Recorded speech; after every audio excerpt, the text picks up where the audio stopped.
Hello champions, कैसे हैं सब लोग। आई होप सब बढ़िया होंगे, स्वस्थ होंगे। तो डेफिनेटली आप सभी के जिनकी एग्जाम्स 20 नवंबर को है उनके यहाँ पे एडमिट कार्ड्स है वो रिलीज हो चुके हैं और अब डे बाय डे आपके एडमिट कार्ड्स है वो रिलीज होना शुरू हो जाएंगे। लेकिन यहाँ पे आपके एडमिट कार्ड आने के साथ साथ बहुत इंपॉर्टेंट इंस्ट्रक्शंस है वो आपके एडमिट कार्ड में मेंशंस है और उनमें से अगर आप कोई भी अगर गलती करते हैं तो आप एग्जाम से बाहर हो सकते हैं या आपका जो यू कैन से के फॉर्म है वो कैंसिल हो सकता है। तो ऐसे कौन कौन से इंपॉर्टेंट पॉइंट्स है जिनको हमें ध्यान रखना है। अगर मैं बात करूं यहाँ पे डॉक्यूमेंटेशन से या कि मैंडेटरी या जो जरूरी डॉक्यूमेंटेशन है वो कौन कौन से हैं, कौन कौन से डॉक्यूमेंट्स हमें साथ में लेके जानी है। उसके साथ ही साथ यहाँ पे आपकी जो ड्रेस कोड है वो कैसा होना चाहिए, क्या क्या ड्रेस कोड में आपको ध्यान रखना है, क्या नहीं रखना है, किन चीजों के लिए आपको वेरी इंपॉर्टेंट जो सेगमेंट है वो यहाँ पे है। और उसके साथ ही कोविड गाइडलाइंस क्या है और अन्य महत्वपूर्ण जो इंपॉर्टेंट इंफॉर्मेशन है वो क्या है। लगभग 4-5 मिनट का ये वीडियो होगा लेकिन इसमें मोस्ट इंपॉर्टेंट इंफॉर्मेशन आपको देखने को मिलेगी। सबसे पहले मैं यहाँ पे अगर हम बात करूं यहाँ पे तो आपका एडमिट कार्ड इस फॉर्मेट में आएगा जिसमें कि यहाँ पे डिटेल आपका नाम आएगा, हॉल टिकट नंबर आपकी यहाँ पे है, उसके साथ ही अप्लाई रजिस्ट्रेशन नंबर शो करेगा, डेट ऑफ बर्थ शो कर रही है आपकी। आपको वेरीफाई कर लेना है कि डेट ऑफ बर्थ आपकी वही है जो आपने वहां पे डॉक्यूमेंट अपलोड किया था उस टाइम पे रजिस्ट्रेशन फिल करते टाइम पे, वही आपकी डेट ऑफ बर्थ है यहाँ पे आपकी मैच कर रही है। यहाँ पे आपका आधार नंबर वगैरह है वो आ जाएगा। उसके साथ ही साथ यहाँ पे आपकी जो अपलोड की थी आपने वो फोटो है और उसके साथ ही आपको फोटो लेके जानी है जो यहाँ पे आपको पेस्ट करनी है एग्जामिनर के सामने। इस चीज का विशेष ध्यान रखना, आपको फोटो लेके जानी है, पहले पेस्ट नहीं करनी है। To be pasted in front of invigilator है ना, वहां पे एग्जामिनर के सामने ही आपको पेस्ट करनी है, पहले यहाँ पे पेस्ट नहीं करनी है। कौन सी एग्जाम है वो यहाँ पे आपकी मेंशन की हुई है। उसके साथ ही यहाँ पे आपकी एग्जाम की डिटेल दी हुई है कि कब आपकी एग्जाम है और वेरी वेरी इंपॉर्टेंट सेगमेंट है आपका रिपोर्टिंग टाइम क्या है और आपकी एग्जाम स्टार्ट टाइमिंग क्या है। यहाँ पे आपका 9:15 बजे से एग्जाम स्टार्ट हो रहा है, रिपोर्टिंग टाइम 8 बजे से है। लेकिन जो हमारा पर्सनल एक्सपीरियंस कहता है हर साल हर एग्जाम में कम से कम 5 से 7 कॉल 10 कॉल हमारे पास ऐसे आते हैं जिसमें बच्चे बोलते हैं कि सर एग्जाम सेंटर पे लेट हो गया, एग्जाम नहीं दे पाया। ऐसा दुर्भाग्य नहीं हो कि आप में से उनमें कोई एक हो और हमें आपसे इससे रिलेटेड कोई इन्फॉर्मेशन है, इससे रिलेटेड कोई कॉल आए। कम से कम यहां पे मैं रिकमेंड करूंगा, कम से कम अगर आप दूर सेगमेंट में कहीं जा रहे हैं और ट्रेन से ट्रेवल कर रहे हैं, कम से कम 3 से 4 घंटे का बफर लेके आपको चलना है बेटा। अगर आपका सेगमेंट यहां पे है, 8 बजे से एग्जाम हो रही है और आप कहीं दूर सिटी के अंदर दूर से सिटी में ट्रेवल कर रहे हैं, ट्रेन से ट्रेवल कर रहे हैं, तो कम से कम मेक श्योर करना है कि आपकी 3 या 4 बजे से पहले ही ट्रेन वहां पे पिक कर रही हो। 3-4 बजे के बाद में कर रही है, आप वहां पे समस्या में आ सकते हैं। इस चीज का विशेष ध्यान रखना, ये आपके लिए प्रॉब्लम नहीं हो। ये आपका सेंटर है, सेंटर की डिटेल है, एग्जाम सेंटर को आपको डेफिनेटली रिव्यू कर लेना है। कई बार बच्चों में कंफ्यूजन क्रिएट हो जाता है। जियो लोकेशन के लिए ये लिंक पे जैसे ही क्लिक करोगे आपका सेंटर की डिटेल है वो यहाँ पे जियो लोकेशन से आपको शो कर देती है जिससे को आपके ट्रैकिंग में आसानी रहे। उसके साथ ही यहाँ पे जो कैंडिडेट के आपने फॉर्म फिल किया था वो से सिग्नेचर यहाँ पे दिए हुए हैं और आपको यहाँ पे सिग्नेचर करने हैं वो सेम एज इट इज करने वहां पे एग्जामिनर के सामने और इसके साथ ही आपका ऑफिसर यहाँ पे इसको वेरीफाई कर देंगे। अब यहाँ पे जो मोस्ट इंपॉर्टेंट सेगमेंट है, कौन कौन से डॉक्यूमेंट्स आपको लेके जाने हैं, उसमें सबसे ज्यादा मोस्ट इंपॉर्टेंट बात करता हूं valid original identity proof as submitted in application.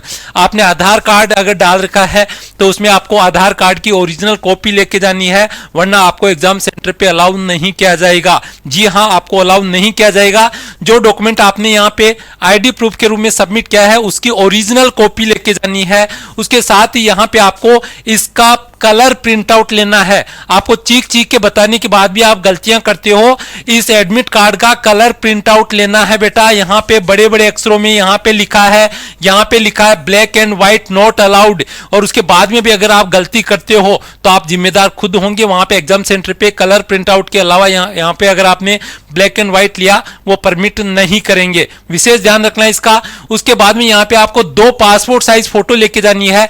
लेकिन यहाँ पे भी इंपॉर्टेंट पॉइंट है, आपको फोटो है वो वैसी ही होनी चाहिए जैसे कि आपने यहाँ पे है, वहां पे आपने फॉर्म फिलअप करते टाइम पे है वहां पे फोटो खिंचवाई थी मैं उम्मीद करता हूं कि उनमें से फोटो बची हुई होगी, वो फोटो लेके जाए, या अगर नहीं है और दोबारा भी खिंचवानी पड़ रही है तो सेम अटायर में, सेम ड्रेसिंग कोड के अंदर, सेम सेंसिबल वे के अंदर। ये नहीं कि पहले आपके बियर वगैरह दाढ़ी वाड़ी नहीं थी और अब आप अलग ही लुक बना के फोटो खिंचवा रहे हैं, समस्या हो सकती है। तो सेम लुक में जैसे पहले फोटो थी, जिस फॉर्मेट में पहले फोटो थी, उसी फॉर्मेट में आपको अब फोटो है वो खिंचवानी है। तो इन चीजों का विशेष आपको, ये वेरी वेरी इंपॉर्टेंट पॉइंट है, तीनों पॉइंट वेरी इंपॉर्टेंट है।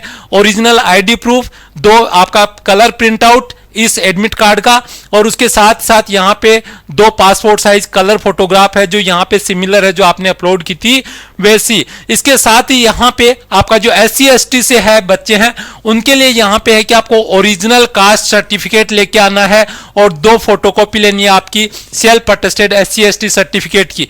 और उसके साथ ही आपको अगर आप ट्रेवल अलाउंस है उसको यहां पे रीइंबर्स करना चाहते हैं तो उसके लिए आपकी ओरिजिनल ट्रेन या बस की टिकट होगी, कैंसिल चेक लीफ हो गया फॉर नेफ्ट पेमेंट, और travel form downloading from claiming TA, जो ट्रेवल अलाउंस के लिए आप अगर उसको यूज करना चाहते हैं। उसके साथ ही यहाँ पे फिर से आपको इंपॉर्टेंट आपकी डेट ऑफ बर्थ के लिए यहाँ पे क्लियरली मेंशन किया हुआ है कि आपकी द डेट ऑफ बर्थ है candidate appearing in the stage 1 examination will be cross checked verified with identity proof brought uploaded bye candidate. आप अगर जो आईडी प्रूफ वहां पे अपलोड किए हो उसी के साथ में यहाँ पे जो आईडी कार्ड लेके जाओगे उसमें आपकी डेट ऑफ बर्थ है वो मैच करनी चाहिए, वेरीफाई की जाएगी और वहां पे चेक किया जाएगा। अगर मिसमैच होती है तो वहां पे परमिशन नहीं दी जाएगी। और उसके साथ ही साथ यहाँ पे आपका मोस्ट इंपॉर्टेंट सेगमेंट आता है कि हमें क्या यहाँ पे मतलब कि शूज पहन के जाना है, जी नहीं। यहाँ पे क्लियर इंस्ट्रक्शंस है, आपको स्लीपर या चप्पल पहन के जानी है, शूज पहन के नहीं जाना है।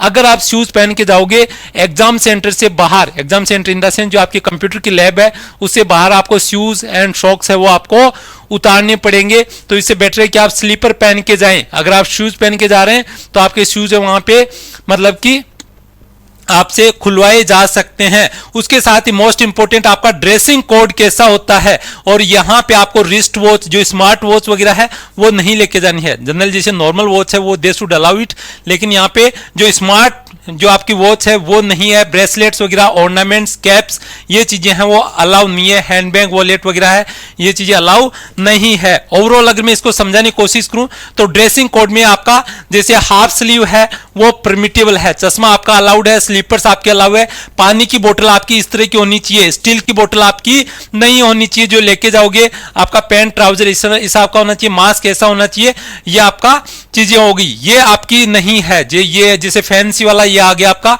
है ना, वॉलेट वगैरह है वो अलाउ नहीं है, शूज अलाउ नहीं है आपके, है ना। उसके साथ साथ आपका ये वाली फुल बाजू की स्लीव्स वगैरह है वो परमिट नहीं करते हैं।